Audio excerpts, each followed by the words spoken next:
Hello, and welcome back to Dev Game Club, a weekly podcast in which two veteran game developers look at games from the past to discuss their relevance and impact today. I'm Brett Duvel, and I'm joined as always by my co-host, a man who's trying to figure out who this Rodney fellow is. Tim Longo. I'm still trying to figure it out. And I don't know. why his amulet is spelled backwards and in this place. Yes, why aren't we looking for a Temula? So of course we are starting. Welcome, of course, to the new year, and since we're moving on in time with the podcast, we decided it was time to go further back to 1980. We are playing our second oldest game, I believe. It's actually, I didn't check to see where this came out versus the Atari Adventure, but this, it was the same year. Well, same year, so I don't know what day. So it could be our third oldest game, I suppose. But we actually played a little bit of Adventure, Colossal Cave Adventure, and we played Adventure for the Atari, which are the oldest games we've played for the cast. And we are now playing Rogue, which is a game I have not played, although I've played some of its descendants, direct descendants, not the Rogue likes. But it is a game that inspired a whole genre tag that we use all the time now. Maybe a little bit too much, honestly. So maybe we'll try to dive into what true features belong from the original game. But you have a history with this game? Yeah, I do. I played this version. So you had corrected me earlier on. I hadn't accounted for the 1980 being the original version, which was true ASCII, black and white, etc. And I don't think that's the version I played because I have a memory of the smiley face. And so we're playing the one on Steam, which is available to everybody, which is, I think, 85. So it was probably around there that I played it. So end of middle school, early high school. But as everybody knows, I was a big fan of Adventure and a D&D player back then, etc. And so this was like kind of a must buy for me. But I remember buying the box. I remember going to Egghead, Wow. software. Nice. if anyone knows what that is. Oh man, I love those days. I love going to Egghead. It's such a magical moment. And it checked all the boxes, right? It was it had everything that I wanted it to have, conceptually. Right. I think once I got it, I was a little disappointed in the ASCII, element of it, but Right. and I don't think I don't remember just diving in so deeply that I got obsessed with it like I would in other games around that time, because I think and it's something that we'll probably talk about. Well, we'll definitely talk about throughout playing it. And I know you will have to tell us about some of your obsessions when it comes to this genre, but or at least one of your obsessions, but one that I know of. Yeah, but the procedural nature of it, I think, is actually something that turned me off and turned me away, and why I didn't stick with it, and why I'm actually not much of a roguelike player today. So not because of this game; it's just an early sign that the procedural nature of it isn't always something that it's got to be a pretty specific thing, I think, to catch my interest. So, but I did remember playing quite a bit of it and being baffled and befuddled by what the heck was going on, which we'll talk about, and sort of the lack of knowledge. I don't remember it. Maybe I didn't read it at the time, but they do have, I thought, a very interesting lore setup in the manual that you may or may not have read. I did. I tried because I was looking for key bindings because I was like, okay, well, I know how to move. What else can I do? And I didn't realize it was in the game. So F1, yeah, which is super helpful. But for me, I mean, I had played. I never played this game, although I had an RA in college who was playing it obsessively. I did actually have Moria on my. I believe I had Moria on my my Macintosh for a little while, but it was the same thing where I bounced off of it because it was super opaque, and it would have been, I had it on a disc or something, and I would not have had any manual or anything like that, so I wouldn't have known how to play the game. I assume Moria maybe had similar help, but then in grad school I played NetHack a fair amount, and later, because of my friend Jamie Fristrom, who is a fan of these games, I played Ancient Domains of Mystery and Angband, which I think are his two favorite in the genre. And so I was kind of curious what those were all about, having not played one, at the point that I did that, probably in at least a decade. This was quite a while back now, but yeah. So those are the games I've played in the genre. It was interesting going back this far and being like, oh wow, this has, like, there's a lot layered into those later games. Like NetHack, maybe all of them start with like different classes, like you can choose, Oh, a dozen things, etc. And this is like, nope, you're just this dude. You're just this one symbol. So yeah, it's weird that I bounced off of this as much as I did, because I had no problem, finding 4 hours to play it or 3.5 hours to play it over the last couple of days. Super easy to dive in and do another run. So we'll see. I might have to get the amulet of Yendor at some point. So I think I read somewhere somebody was like, I've played 1,000 hours of this game and never gotten the amulet, or maybe oh, shoot! Really? only gotten it out once or something like that, and being like, Oh, and wow. like, 10 out of 10 would play another 1,000 hours. So we'll see. I don't know. I mean, who knows whether this port is balanced the same way as the original game as well. So we'll see whether that is that difficult, because there's a later version made by one of the creators that is considerably easier. Because I guess they knew, like, oh wow, this is for the hardcore.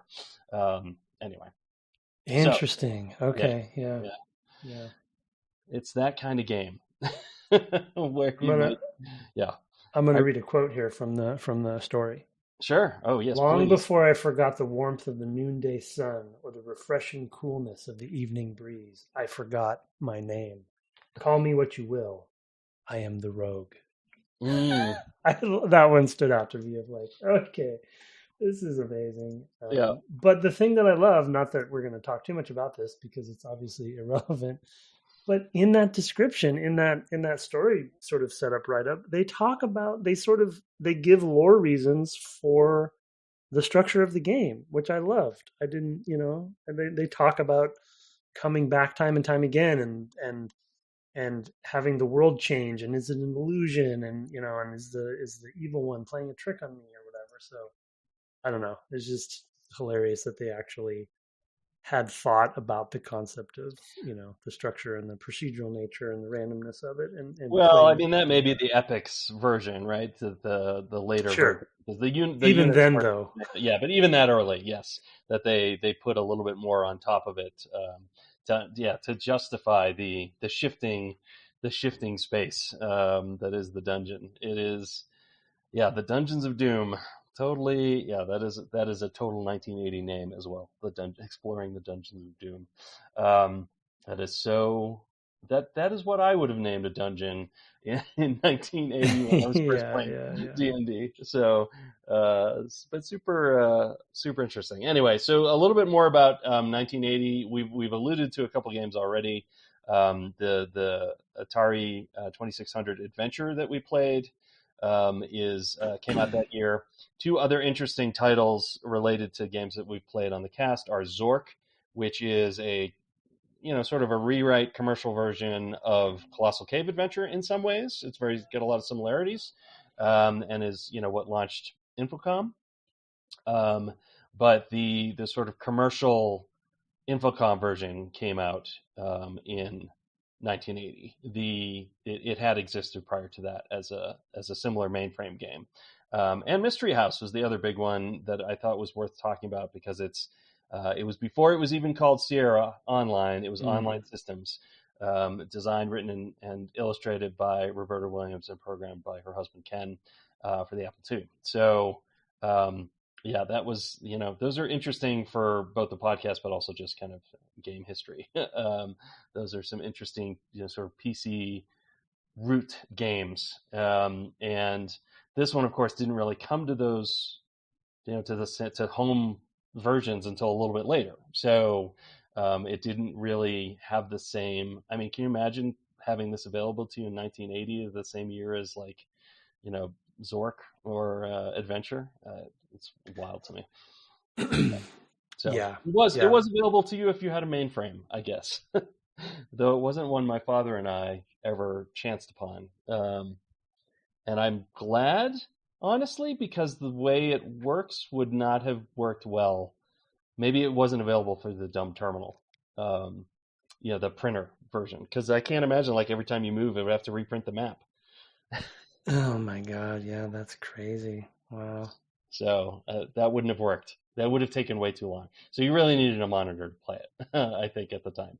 It may have been on there. We might have run it once, and I just don't even remember it because it was like pages of paper, and like any move would have taken, a minute while you printed a whole screen of paper or of symbols, which mostly would have been empty. So it was more appropriate for Hunt the Wumpus and even the Star Trek game, which was one of their influences. And they, of course, well, before I get to that, couple other games. These are this is the year of Pac-Man, Battlezone. These are of course arcade cabinets, and Missile Command. So those are some sort of like the games if you were plug-in quarters that you were playing at the time. And the Atari 2600 was growing in popularity this year as well, with Adventure, as already mentioned, and Space Invaders, which was Activision's first game. So I guess it was not Activision's first game. It was they started developing for the 2600. Sorry, I'm basically pulling information in as we go, like we normally do. Taito,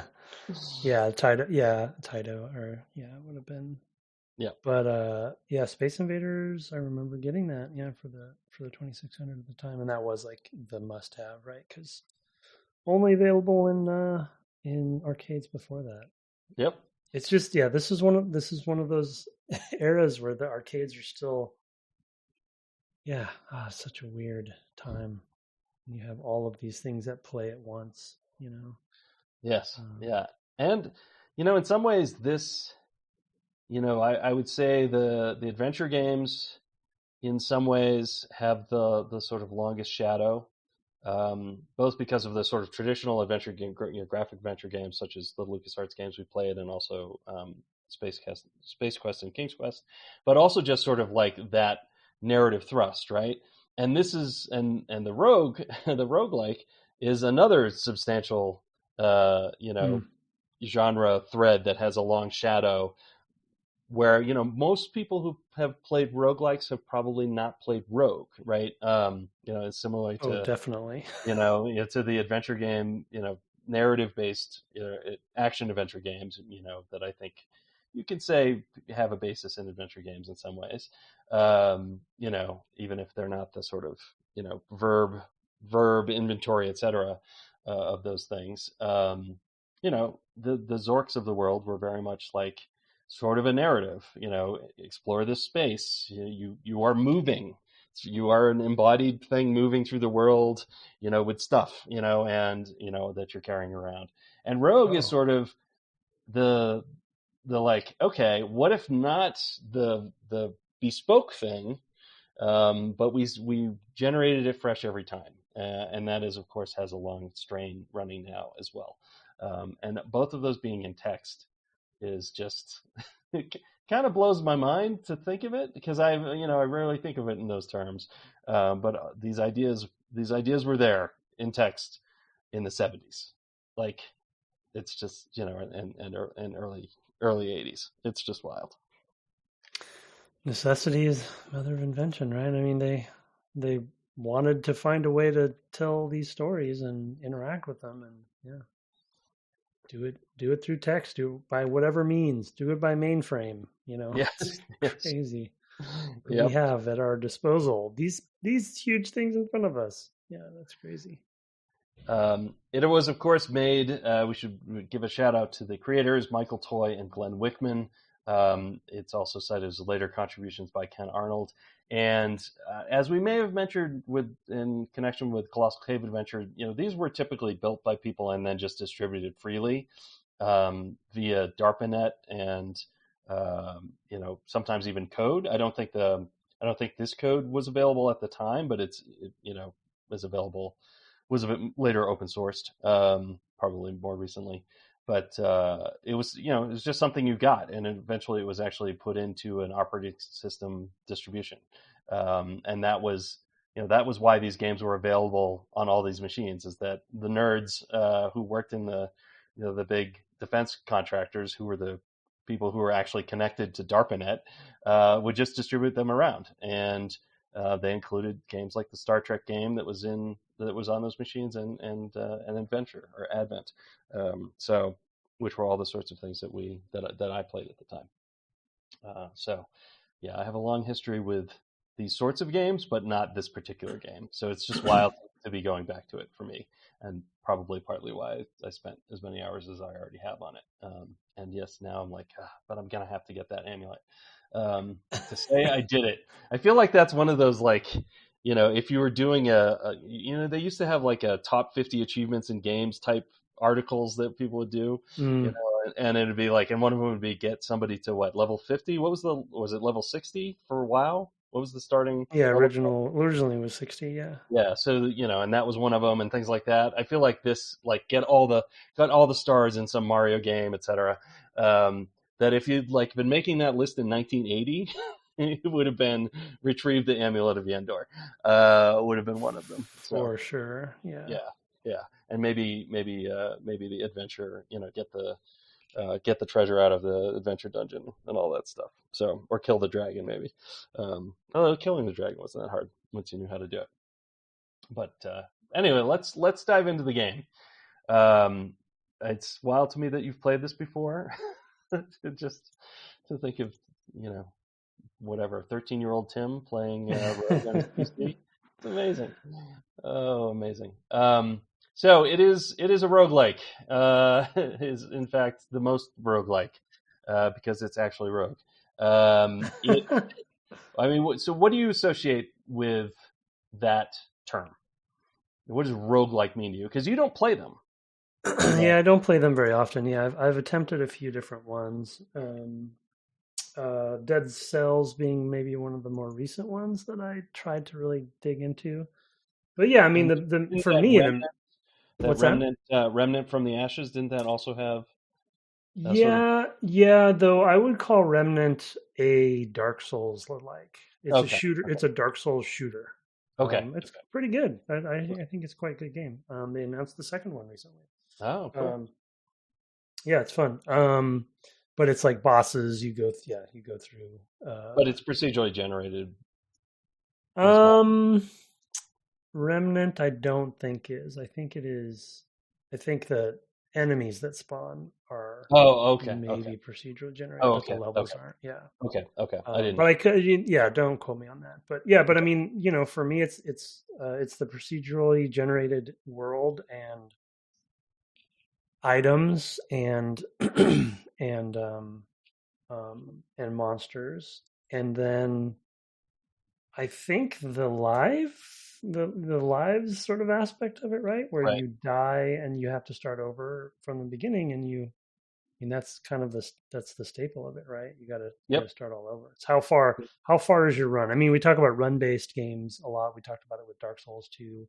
And there are some aspects in the Dark Souls, structure that reflect some of the roguelike structure. But yeah, I mean, that's how I boil it down. And I think the procedural nature of it and the sort of run-based, single life aspect of it is something that has always been a hurdle for me personally to get over. And I think that's why a genre. I know there's some out there like Rogue Legacy that is always talked of very fondly.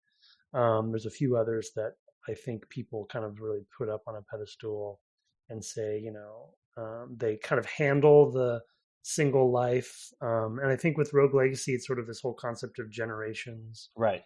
And generational, which is ironically, they also kind of mentioned in the description of this for the Epic's version of Rogue. And so that's, I'm sure there's a solution out there for me personally. But yeah, so that's, I mean, what are you being, so you should talk about Yeah. your problem. Uh, It's not um, that big of a problem. It's only a half hour or so every day. So and for like 6 years.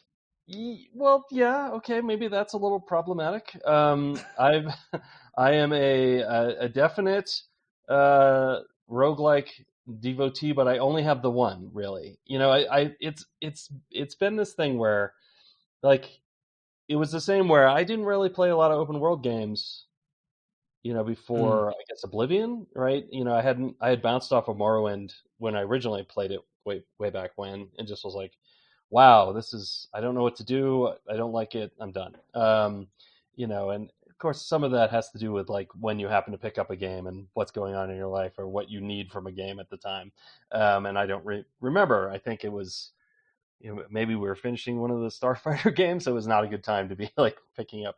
Oh, that wouldn't make sense because Morrowind was a little later. But anyway, whatever it was, and then finally played Oblivion was like, oh, okay, I get it. Like, mm, and it had enough connective tissue to yeah, places, and you need that to get over that hurdle, and exactly.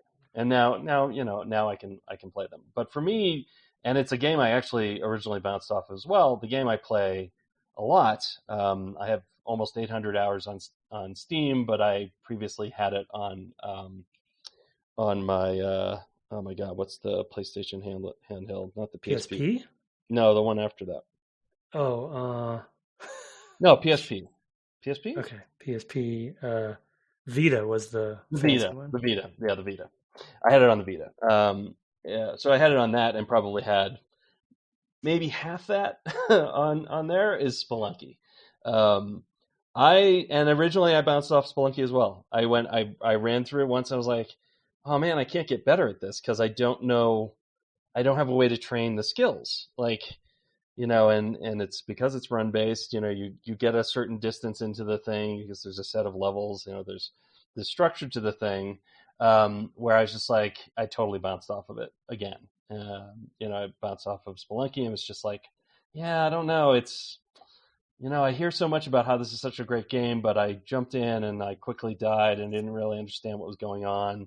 And then I jumped in again and it was totally different and I died a different way. And I tried that a few times and just felt like I was getting nowhere and quit.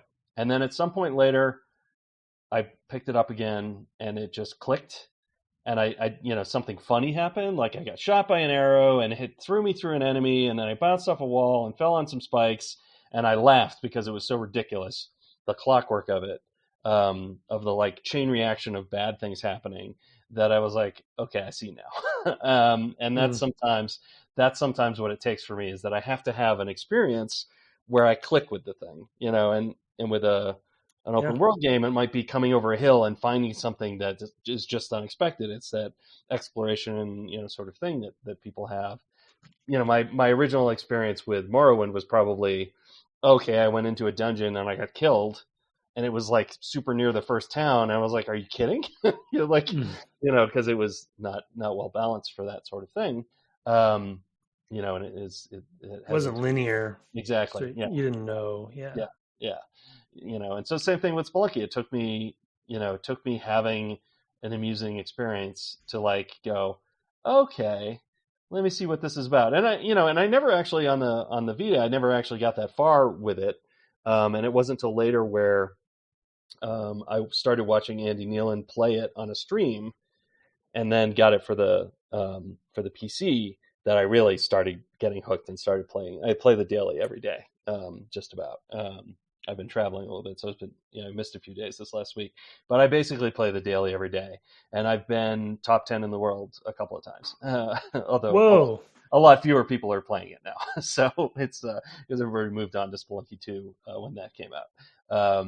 But yeah, normally I'm somewhere in the 40s or 70s or something like that, in that kind of area. But I'm sure there's like 200 people playing it now, so I don't And is actually. that based on time? Like when you say top, like is it a score? There's I there's haven't a played score. Spelunky. There's a Okay, score of how much money you get, basically, got it. in the same way that Rogue has.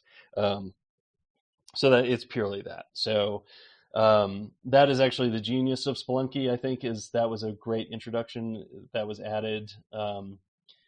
uh, I think they added as a patch to do the daily challenge, which is everybody gets a random seed that they can only play once, and they actually had to rewrite parts of the game to make the randomness consistent, because there are certain events that are random in the game that if you did them in different orders, you'd get different results for the whole game, different levels generated and everything. I'm sure it was a real pain to rewrite.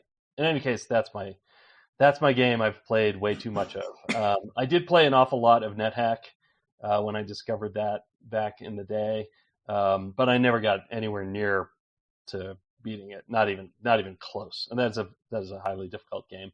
And the same thing with the other ones I mentioned, the other text-based ones, Angband and Ancient Domains of Mystery. Moria. Yeah, and Moria too. Moria I didn't even know how to play, but those other ones I kind of was like, okay, I can see like this is an investment, first of all, and and so I probably didn't have time in my life, but I was just kind of curious to see where those things had gone in terms of depth, and the answer is quite far. But yeah, Spelunky has, of course, all those elements that you discussed. That it's procedurally generated. You have stuff that you carry. You basically can buy things in stores and things like that. So the mechanisms are different, and it is permadeath and run based as well. So, and it's the one I play. So yeah, I don't know if we talked about this when we played Diablo, but because of the dungeons and the procedurally generated nature, not fully, but basically, it's in the ballpark.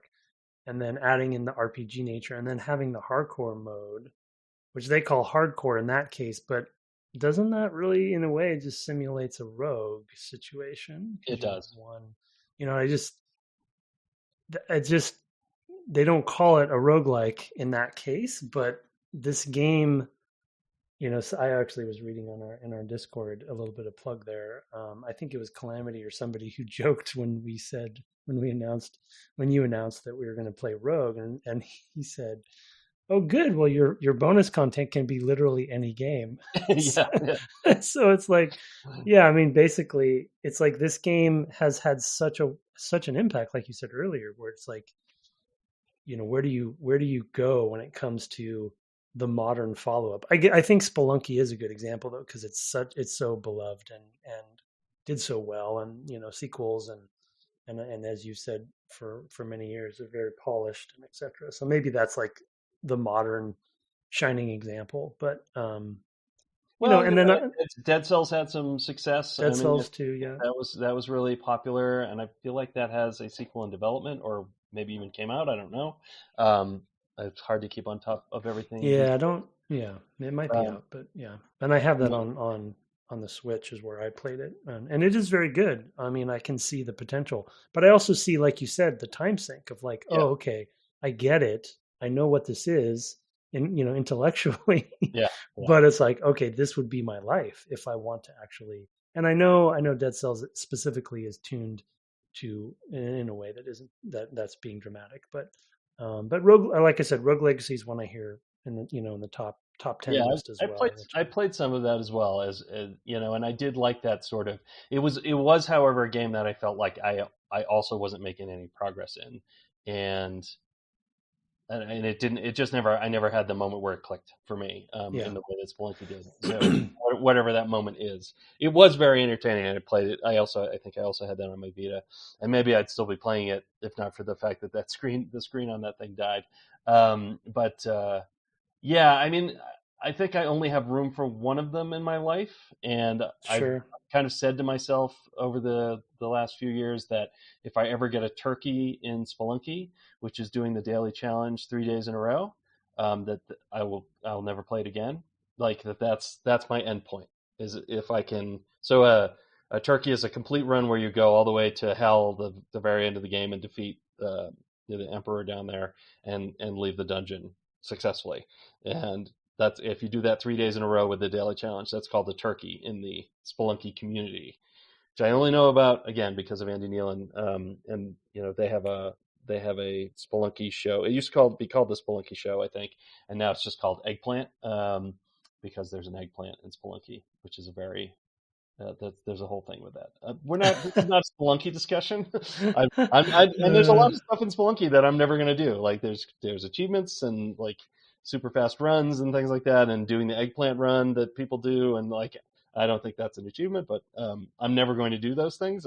I don't have to exhaust the game, but I would like to try to do the sort of community like badge of honor is completing your turkey in Spelunky. I think it is the equivalent in that 50, top 50 achievements to do in a game. If it were Spelunky, I think it's a turkey. So I'm going to try that. That's why Spelunky 2 has an actual turkey. So nice. Yep. Anyway, so let's dive into playing the game proper, and maybe talking a little bit about our experiences with it this time, and sort of the sort of things that we were learning over time. I just played a few games where I just was like, I'm just going to play it and just see what happens, and not like try to do anything yet. Just like get a feel for it. Mm-hmm. And then I started doing a little bit more. Okay, let me now try to crack it a little bit more. Like how would you get good at this game? Sounds like you did something similar. Yeah, I did. Yeah, maybe 6 or 7 games I probably played. Mm-hmm. Maybe 8. And yeah, I just kind of dabbled, like you said. Like it sounds like the same thing you did in the beginning, and didn't really actually read the manual, read much. I did use the F1 screen and the F2 and F7, just to kind of keep track of things. And and like I said, I have my vague memories of playing it in the long ago times. So I kind of dove in a little bit, that way. And I think the thing that I just didn't remember, and maybe didn't even uncover at the time, was the depth that's there in such a simple concept. Yeah. But I mean, my experience so far has just been, it's you have a good run and you have a bad run, I guess, and then you just alternate. You're having your good run, and then you put on some leather armor that's cursed.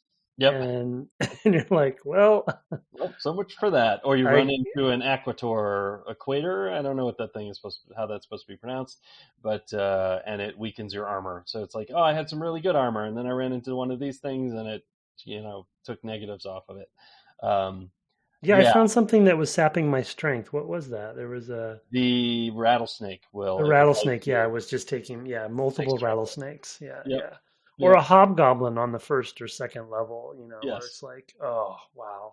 Yeah. And it's like, I mean, that's one of the notes I wrote down, which I'm sure you wrote something similar. It's like you see a letter on the screen, and you become terrified. Yep. Like, how does that happen? Like, how, it's just so amazing and just stellar that can be a thing. Now I'm scared of zombies too. Slime, like you should tell your slime story. I had a similar thing happen, where it's like, oh man, you see that S and you're like, oh man, how am I going to approach this? Yeah, because I don't want them to divide up. Yeah, I've started seeing some, like, my designer, aspect of me starts to, playing it. I had at one point I ran into a teleportation trap, and I was just thinking, wow, I wonder what else they do with teleportation. Because if you've spent the time to put that one thing in, what else are you going to do with it? Yeah. And maybe 2 runs later, I picked up a ring, and I was at the point where I was just putting things on. Like I, hadn't found any identify scrolls. Like I would, I just kind of read stuff randomly. I use things every time I get them. I just use them. Just use them. Yeah. Okay. Make a note. Yeah. I don't do that. Well, I'm not doing that now, but earlier on I was like, okay, I've got 2 rings. I'll put them on. One of them was good, and another one was a cursed ring of teleportation that every so many steps, it would teleport me. That's great. And then when you're teleported, you're confused for a minute, like for several, maybe 3 or 4 moves. Where you just like you go a direction and you might go that direction. There's a 25% chance you'll go that direction.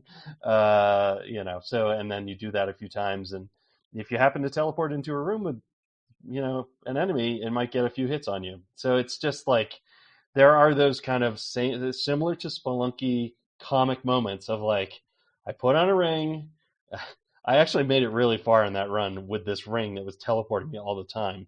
Um, and then finally teleported into a room with like a centaur and something else, maybe a quagga, and just got just eaten alive by those two because I was basically stun locked for a few moves while they just wailed on me. So it was it was very, and that was just comic. It was like it was actually working to my advantage for a while. I bypassed the secret door that I didn't have to find to find the stairs. So it was really a really funny run to have that thing on and have no way to take it off. Yeah. I hope there's a way to take things off like that, but I don't know. So like I'm building up those sorts of things. It's like because I basically that was the point where it's like, oh, now I'm going to read every scroll because maybe one of them lets me take off this cursed thing. Yeah. So it's just been like that, a voyage of entertaining discovery for me of finding these additional mechanics and thinking, oh, what other ways will they use these mechanics? So yeah, it's I mean, the formula, it's all, I guess the other aspect of it that I just am surprised by, there's so much of the formula here. There's more of the formula here than I realized, I think. I knew the level was procedurally generated. I know you had one life and you're restarting every time, but like how the objects, the depth of the objects, there's the sort of mystery aspect and the knowledge gaining aspect, which, to bring it always bring it back to Dark Souls. It's like, even though it came out, 30 years later. Yeah, it's like knowledge is power, and experimenting with things to see what happens. Those unexpected moments, like you said. I think I fell into a pit trap at one point. Nice. I just was running through a room, and then it just went to the lower floor. The animation played or whatever. Yeah. And I didn't go downstairs or anything. So it's like they have pit traps, which of course they do. That's like a great idea. Finding a wand and then using it, and then having the little the line graphic of what is it's? I guess it's a dash. Yeah, it's probably just the dash. Yeah, it's just a hyphen. Yeah. Hyphen. Yeah. It's and then finding out. I won't say what wand I found, so in case you haven't found it yet, but finding out. I have not used the wand yet. I normally I use I've been really exploring more the potion scrolls, and I don't find a lot of wands. So I've only found the one. Yeah. Oh, okay. But once I used it, I think it named it for me, so I knew what it did. Cool. Or I could tell from the damage that it did what it was, and then it named it for me. But the fact that you can name things, I think you can name anything in your inventory. You can rename with. I think that's true. Yep. The Siba, which is like such a cool feature. Yes. Yes. I figured you would have cracked this if it's the case, but are the scrolls, the names of the scrolls, a word jumble? No. They're random. They're random. Okay. Oh, they're completely random strings. Yes. Yeah. Oh no. How funny. They're not they're consistent within a run, but not meaningful. They have no inherent meaning, and they're different every time. They might be a string table of what they are, but I have not seen. I actually haven't been writing them down, so I guess I could look and see if they repeat. But I have been writing them, yeah. Yeah, I haven't noticed any repeats, any obvious repeats. But they're such a jumble of letters that they don't really stick in my mind. I normally am like, oh, it's a long string versus a short string. It's pretty much what I remember from them from time to time. I've only been writing the first word down. So you're saying that you think that scroll is going to always be the same for that run. So if you find a second one of those, then it will do the same thing. Yes, okay. But the letters, I'm guessing the letters themselves are random, but it could be that they have I don't know why you'd do a table of those. You have a table of colors, right, or descriptors basically for scrolls, for wands. Like there are descriptions for those things. But the colors aren't the same for each run, right? Correct. Right. Yeah. What I mean is they have a list of adjectives basically. Yeah. For each of for the scroll, for the wands and for the potions. But I think for the scrolls they may just randomly, as you find them, generate a string. But then that's associated with that type. Because if you can pick up two of the same type of scroll, and they have the same name. Yeah. So Right. I, Right. I, have, I have had stacks of scrolls. So yeah, But their purpose won't be the same in different runs. in a different run, correct, Yeah. just like anything Wow. else. Yeah. Yeah. Yeah. Yeah. but I mean, but it's wild. individual effects will be so, and that's another interesting feature, and that's one of the things that I started to strategize towards was, okay, I'm going to start keeping track of what I think things do from their description. So when you use a potion, it will say, for example, your Yeah. weapon, well, actually that's Glows. a scroll, yeah, but your weapon glows blue, your hands glow red, which I think means you auto kill the next monster if you hit it. I think Wow. that's maybe what that does. There's one there's a like a big healing potion, where it's like you begin to feel much better versus you begin to feel better, which is a regular heal. There's a plus up on your strength, which increases. There's straight increased strength. You can see that happen because the numbers change if you notice. There's one where you regain strength if you've lost it. So Yeah. there are things that have been happening that are consistent. I have also found a map, and I have found, Yeah. The map. I found one too. That was a yeah, great moment. that was cool, and one that revealed the position of monsters, um, that were currently spawned, Oh, for nice. a certain number of turns. So it wasn't indefinite. It was like it showed where they are now, and maybe for the next 10-ish turns, it showed me where they were. So there have definitely been things, and I've been like, okay, that's cool. And I have actually had maybe potion or a scroll of confusion as well. So I've had that happen as well. Yeah. Confusion. I've had the strength buff one, or I mean, regaining Yeah, strength. Uh, yeah. What yeah, else? There was. Oh, I'm blanking on. I'll have to look at my notes, but um, yeah, finding and just finding a longsword in an early part yeah. of a dungeon, as an example of like, oh wow, oh slime mold as a food. Yeah, oh yeah, Um, I got one of those too. Yeah. it's just like what? That's I so was afraid to crazy. eat it. There is an antidote as well, I think. Oh, maybe that's the no. No, I can't remember. Yeah, it's 'Cause just there were some things that happened before I started taking notes, like because like I said, I did several games where I was like, I'm just gonna kind of let this wash over me a little bit because it is a run based thing, and then start thinking about, okay, how do you actually, like, could I beat this game? Like, how do you beat this game? yeah, And I'm honestly glad we're not playing something like NetHack, or some of those others I've mentioned, because while it's, you know equally possible to beat them, there are so many options. I mean, I think that was one of the things with NetHack, is like I tried all the different classes, and like, and did a few runs with each of them, and it's like when you start adding all of that into the mix, yeah. it's, because you can be an alchemist, for example, and now you can identify potions when you get them, but you're otherwise really weak, so it's like, well, Uh, okay, it changes your whole strategy of how you play the game depending on what class you pick, hmm which is sort of similar to, um, ultimate games of the time, right? You would pick an attribute, which was your kind of dominant attribute, and that would be your class, and if you got I forget what it was called. It was like the humility one was maybe a hermit or a beggar or something, which was really, really weak. But you were high in humility, which is the hardest stat to raise, I think, in Ultima 4, maybe. So like you see aspects of this game also go into these other games. Like I don't know if Richard Garriott played Rogue or NetHack or anything like that, but you can see some must have. elements in his games. I feel like he probably did, but yeah. Anyway, Well, it's also interesting that Rogue. I mean, from a landscape perspective, you think Rogue coming out the same year as Adventure on Atari, and probably having similar influences um, and in fact, knowing that D&D was an influence for both and things like that, and the different interpretations, right? And I was also surprised that there's even sort of a limited AI in yes, some cases, like the bats act differently, yes. So do hobgoblins and orcs. They will go to if there's money in the room, they'll go and stand on it. Oh, really? How Yeah, funny. yeah. Yeah.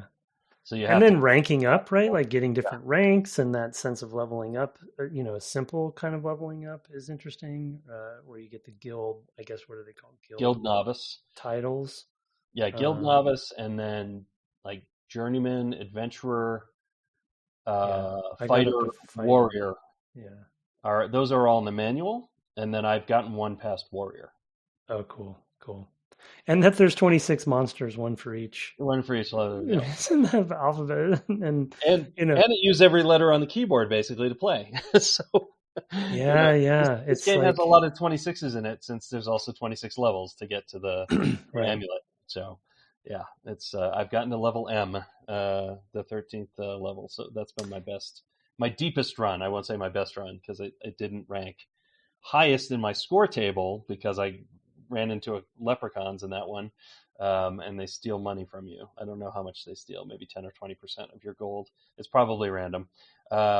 It's probably possible for them to steal all of it. It's probably just a random number, but yeah, it's very dispiriting. It's not that it matters, like I don't really care, but it's also funny to like care a little. Like, ah, dang, Yeah, yeah. they stole my money. So yeah, there's just so much to love here. Well, and in the manual, they mention. I already closed it, but I think, but they mention. No, it's here. Um, in sort of tips, there's a tips section, I think, and they talk about or fighting enemies section, Hmm. and they talk about strategy. Yeah, And they talk about like think about. Oh, did you use bow and arrow? I assume I you, have you did. not. Just No, oh, I've okay. stuck with actually the thing with the bow and arrow was I wasn't sure how. Like, Yeah, it's a little bit cumbersome, but I want. Do you want me yeah, to please say tell me, any? because I'd like to use it. Okay. So they use the throw mechanic, which you can throw anything, Uh huh. apparently, Okay. by hitting T. But so you have to wield your bow. Once you Yes. wield your bow, you hit T, and then it says what direction, and then it tells you, and then it brings you to the menu of what you're going to throw. And if you have your bow equipped, you can throw the arrows, which are on a different, a different letter, right? So you're Oh, basically throwing an arrow that is very cumbersome. from your bow. Yeah, it is From your cumbersome, bow. but you can Okay. do it. You can, it said three buttons or whatever Yeah. once you have it equipped. But it actually throws the arrow. You see the arrow moving, Oh, you see it moving? Oh, that's cool. and then if it misses, it lands, and you can go pick it up later. Nice. It's like I'm like, what? Yep. It's amazing. Yeah, it's so again, it's just I go back. I know it's silly to just say the depth, but there's just more depth here than. And then to that point, once I had a run in with some zombies, so I kind of became very scared of zombies. The next time I saw one, I stopped, I equipped my bow, and I got some shots on it before it got to me, kind of thing, Nice. and so you're starting there, it's hard to justify calling it strategy, but there are decisions you're making, Yeah. right, in such a simplified form that will impact your success, Yep. how far you'll Yep. get. So Yep. it's just mind blowing to me. Yeah, I mean the one thing I thought about, I thought about trying to figure out the bow to deal with the rattlesnakes, because those were the worst thing I had run up to at that point because of the poisoning, the taking your strength. I was like, oh, once that starts happening, like Yeah. this run is doomed. There's always a point in a roguelike where you're like, yeah, this one's not going to work out so well. In Spelunky, it's like you won't be able to do the full hell run, so there's a natural like, oh, I didn't find the XYZ, or whatever it is, or I ran out of bombs, or I didn't have enough resources to do the thing that and that's just a bad run. And that is true here too, as well. It's like, yeah, I had some real bad luck when I ran into that rattlesnake and I lost 5 strength, and now I'm like, waving a twig at people, when I'm trying to do damage, and so I'm going to run into monsters later that are just going to crush me. And that, like, you can know that, and there's no way to abandon a run, but at that point you can just be like, well, now I'm just going to run like heck. I'm just going to move as quickly as I can, find some more monsters, just kind of make it a mad dash. I'll go down the stairs as fast as I can and things like that. That never lasts too long for me, because though I've had runs where like 4 or 5 levels in a row, I'll come down the stairs and the stairs will be in the same room, and I'll be like, I could just keep going. I just go down further. Mm. That never seems like a good strategy. Yeah. Right. Yeah. But You're if not you're at wrong. that point where you don't care, why not? Yeah. Maybe you can find some monster you've never seen before, and yeah. I think you have to go. Do you have to go back up once you get the amulet? I believe you do, although I don't know if you have to go through all 26 levels again. I have no idea. So we shall see. I don't know what that's like because I've never found, like, when you're going down, there are no stairs back up on the map. Yeah, that's a good point. Right. Every time you try to go up, you can. Well, oh, is it true that at any staircase you could go either direction? I think so. Yeah, but it says until you have the amulet, I think it says you cannot go back up because there's a magical barrier. I've tried. Okay. And there's a message for it. Okay, so those map markers are consistent then. Oh, it's going to be so cool to go back and have all the maps available. That's just going to be super neat. When you go back up, you mean? Yeah. Oh, you're assuming you're going to get that far? I certainly am. It's going to happen. It's going to happen. Yeah. What was I? So there's the arrow thing. There's another point I was going. The zapping with the wall. Yeah, zapping. Yeah. Quaffing for potions. Quaffing, reading. Yeah, there's some that I do wrong. Like some of them are capital letters. Like putting on and taking off the rings, I think, are capital P and T. So it's it's remembering things like that because there's something I do frequently that I expect it to do something different, and I end up like, no, I didn't want to do that, and I have to go look it up every time, and now I can't even. So clearly, I haven't learned that one yet. Yeah. So because there's so many commands. Changing armor, capital T versus Yeah, it might be the armor. Yeah, it might be the armor. Well, then there's the something that I didn't remember for sure was the searching for secret doors and traps. Yep, is like a thing, and it's so amazing. Yeah, I guess it scans the eight spaces around you or something, so you kind of have to. Yeah, I've had levels where you couldn't get to the exit without finding the secret door. Yeah. And so then you kind of have to understand the algorithm in an intuitive way. Like you don't have to, like, I guess you could do it pure brute force. Yeah. But searching, you might have to search many times. Like I definitely was on a level where I had to find the secret door and I was like, well, it's either along this wall or it's along this wall in two different rooms. And it took a long time to find that secret door. Like I was pushing it 10 times and then I'd move over, 2 spots 10 times. I move over 10 spots or 2 spots. I guess maybe 3 spots or whatever, and I was just like searching like again and again and again and again. And usually when you do that, there's also an enemy on the other side. It's the worst. It's like suddenly it turns to an E and you're like, dang it, there's an emu on the other side of this. Yeah. We should talk about the names of the monsters too, because it's the alphabet and they all represent a specific creature. Yeah. So funny. It's kind of funny because that's one of the things that is persistent. Like an E is always an emu, K is always a kestrel. I don't think that was true of NetHack that I recall. Like that that the letters were randomized, so you'd see a letter moving towards you, and it might. I don't remember that for sure. And I may be just hazy on that. I don't remember if that was consistent, but yeah. So an H is always a hobgoblin, etc. Which is really funny because there's a world in which I could imagine them trying to design it so that you play through the letters A through Z as well. Yeah. But thankfully they did not try to go too far.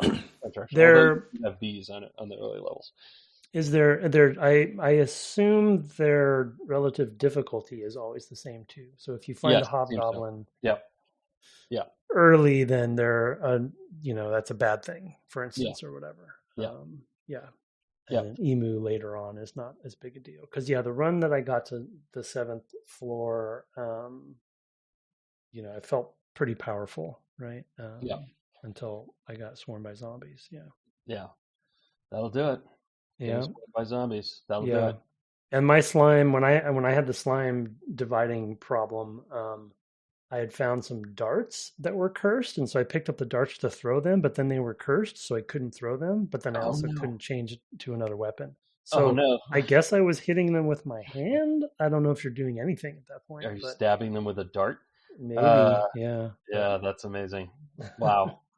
I have picked up darts and was like, okay, well, these I could clearly throw, like, because Yeah. seen the throw mechanic. Um, so yeah, I've had two.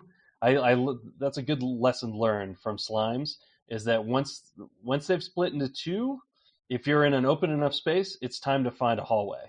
Um, because the first time I had them split into two, they kept splitting, and I ended up surrounded pretty quickly.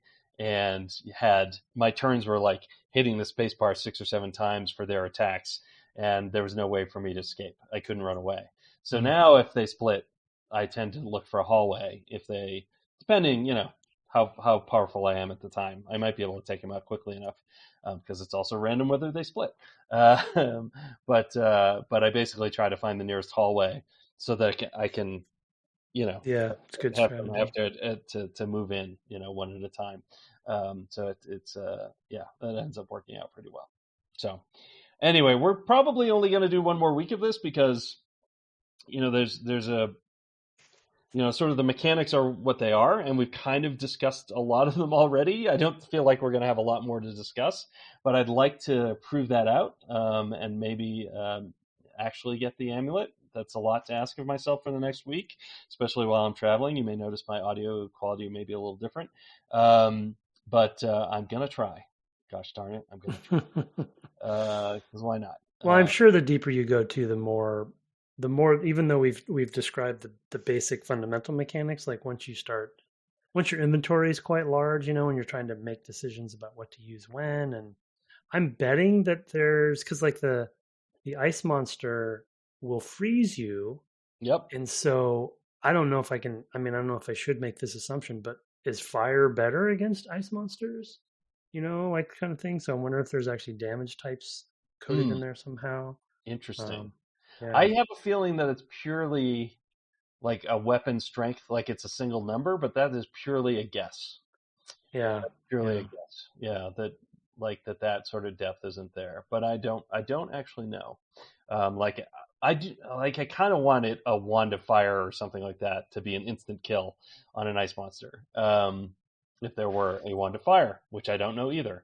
So for me, the next week I won't say anything. is one. Okay, so for me, the next thing is definitely wands, and Use yeah, the bow. Yeah, yeah. yeah, and using the bow. Yeah, is the other thing. It's using more of the weapons because so far I've really just I did switch to a longsword once when I picked one up. I picked up a spear.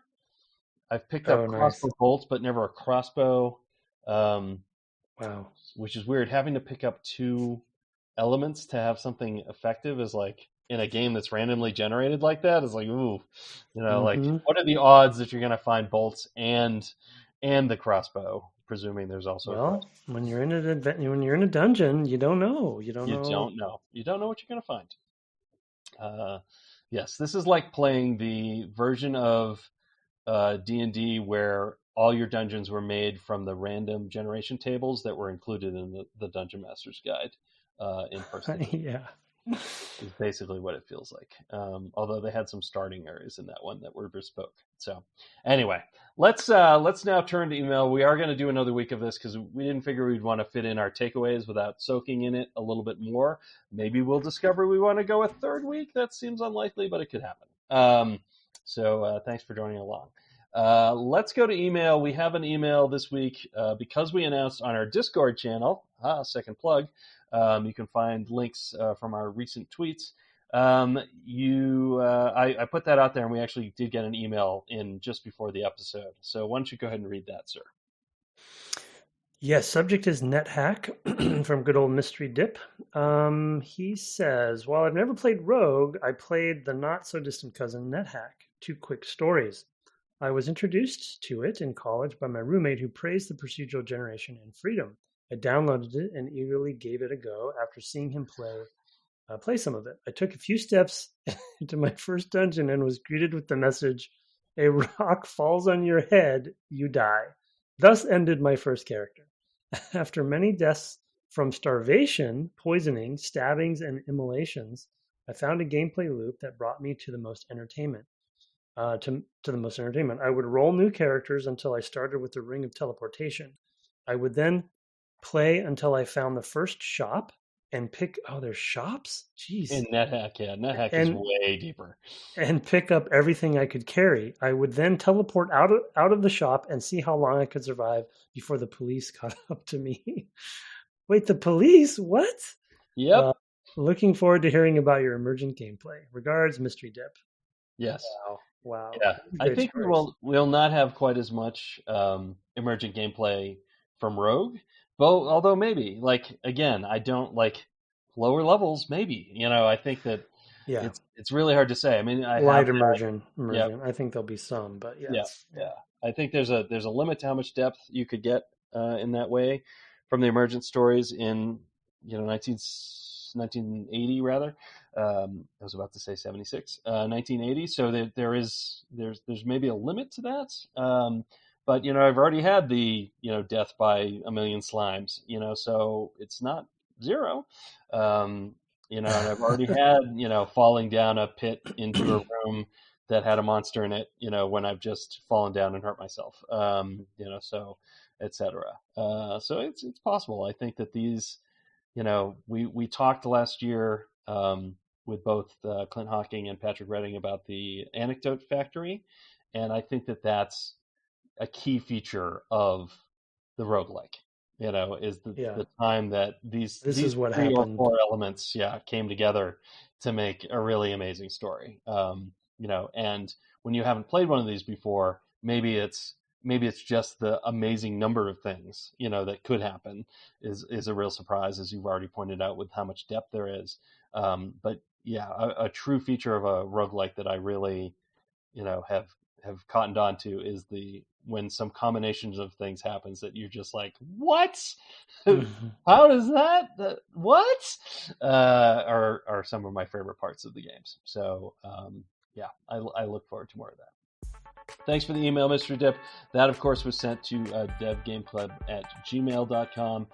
We're also seeking reviews. If your New Year's resolution was, you know what, I want to get out there and help a podcast. Okay. I mean, you do you, but go ahead and send us a review in that case if you haven't already.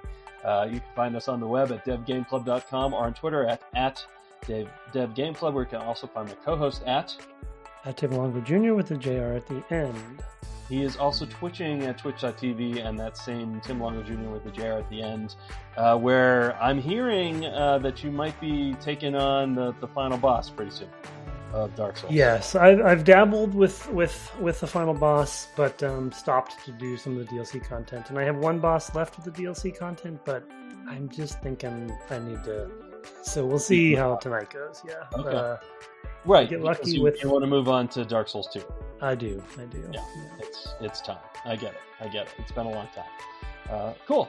We've also been plugging our Discord. I want to shout out the folks who have been working on that, especially Mark Garcia, who we generally shout out, but also the whole cadre, Bio, Artemage, Calamity, and others, Lost Levels.